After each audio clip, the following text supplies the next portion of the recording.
தப்பி வந்த முதலை. ஒரு அடர்ந்த வன காட்டுக்குள் மிகப்பெரிய ஏரி ஒன்று இருந்தது. அந்த ஏரிக்கு அனைத்து விலங்குகளும் வந்து தண்ணீர் அருந்திவிட்டு செல்லும். நல்ல அகலமான ஏரியாகவும் சுற்றி வர காட்டுப் பகுதியாகவும் இருந்ததால் எல்லா பக்கங்களிலும் இருந்து விலங்குகள் வந்து நீர் அருந்தும். அதேபோல் ஏரி கரைகளில் பெரிய பெரிய மரங்கள் இருந்ததால் குரங்கு கூட்டங்களும் அந்த மரங்களில் வசித்து வந்தன. அந்த குரங்குகள் எல்லாம் அங்கு நீர் அருந்த வரும் விலங்குகளுடன் விளையாடி மகிழ்ச்சியாய் இருந்தன. எங்கிருந்தோ ஒரு முதலை ஒன்று அந்த குளத்துக்குள் வந்து சேர்ந்தது. ஆரம்பத்தில் விலங்குகள் முதலை வந்ததை பெரிதாக கண்டுகொள்ளவில்லை. ஆனால் போக போக முதலையின் குறும்புகள் அதிகமாகி விட்டன. விலங்குகளுக்கு மிகப்பெரிய தொல்லை கொடுக்க ஆரம்பித்து விட்டது. அது மட்டுமல்லாமல் அங்கு நீர் அருந்த வரும் விலங்குகளை அடித்து உணவாகவும் சாப்பிட ஆரம்பித்து விட்டது. விலங்குகள் அனைத்தும் ஒன்று கூடி பேசின. இருந்தாலும் முதலை அருகில் போய் பேச பயந்திருந்தன. காரணம், தண்ணீருக்குள் முதலைக்கு யானையை விட பலம் அதிகமாக இருந்தது. சிங்கம், புலி கூட தரையில் முதலையை சமாளித்து விட முடியும்.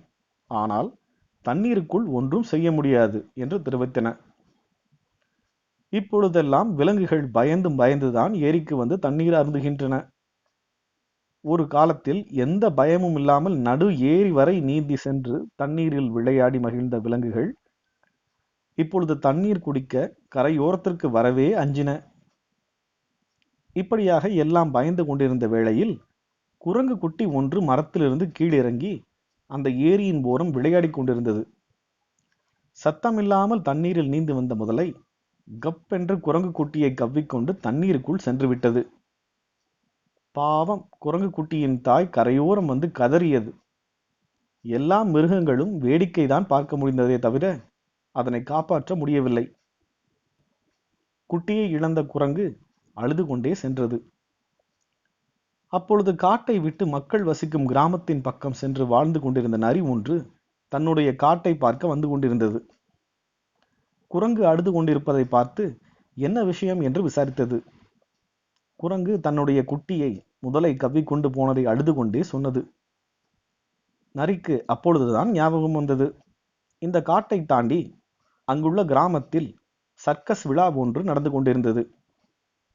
இரவு சர்க்கஸ் பார்க்க அங்குள்ள மக்கள் கூடிவிடுவார்கள். நரியும் ஒரு ஓரமாய் புதரில் ஒளிந்து கொண்டு அங்கு கட்டி வைக்கப்பட்டிருந்த குதிரை, சிங்கம், புலி, யானை மற்றும் குட்டி குட்டி விலங்குகளை பார்க்கும். அப்பொழுது முதலை ஒன்று காணாமல் போய் விட்டதாய் பேசிக் கொண்டிருந்தது ஞாபகம் வந்தது. உடனே குரங்கை அழைத்து கொண்டு அந்த சர்க்கஸ் நடக்கும் கிராமத்திற்கு சென்றது. இரவு நேரம். அங்கு கட்டப்பட்டிருந்த குதிரையிடம் சென்று முதலை காட்டுக்குள் இருப்பதாகவும் அது அங்குள்ள எல்லா மிருகங்களையும் பயமுறுத்தி கொண்டிருப்பதாகவும் தெரிவித்தது. குதிரை அங்கிருந்த மற்ற விலங்குகளுடன் கலந்தாலோசித்தது. நாளை காலை யானை சர்க்கஸ் கூடாரத்தை விட்டு தப்பிச் செல்வதாகவும் அதற்கு முன்புறம் குரங்கு அந்த காட்டுக்கு வழிகாட்டி கொண்டு சென்றால் யானை நேராக அந்த ஏரிக்கே சென்று முதலையை வெளியே கொண்டு வர ஏதேனும் ஒரு உபாயம் செய்யலாம் என்று முடிவு செய்தன. மறுநாள் காலையில் அங்கிருந்து யானை சர்க்கஸ் கூடாரத்தை விட்டு தப்பித்து ஓடியது.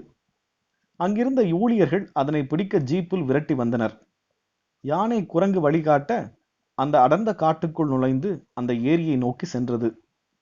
அதற்குள் அதனை விரட்டி வந்த ஊழியர்கள் யானை ஏரியின் கரையோரம் அசையாமல் நிற்பதை பார்த்தவுடன் அதனை பிடிக்க அருகில் வந்தனர்.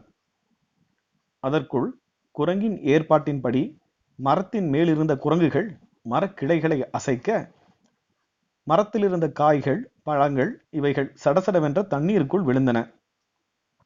இந்த சலசலப்பு சத்தம் கேட்டு வெளியே எட்டி பார்த்த முதலையின் கண்ணில் படும்படி குரங்கு ஒன்று யானையின் அருகில் நின்று கொண்டது.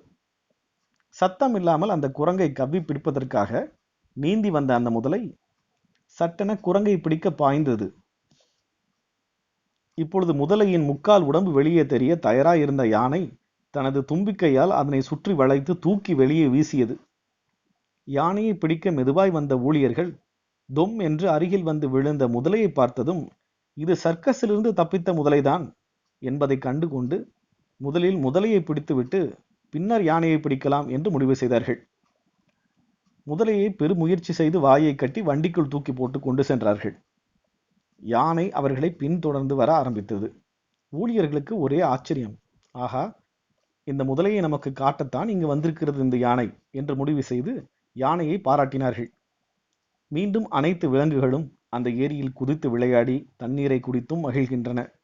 இதற்கெல்லாம் காரணம் குட்டியை இழந்த குரங்கும் அந்த நரியும் யானையும் தான். குழந்தைகளே, விலங்குகள் ஆபத்து காலங்களில் ஒன்றுக்கொன்று எப்படி உதவி செய்து கொள்கிறது பார்த்தீர்களா? இதுபோல் நாமும் மற்றவர்களுக்கு உதவுவோமாக. முற்றும்.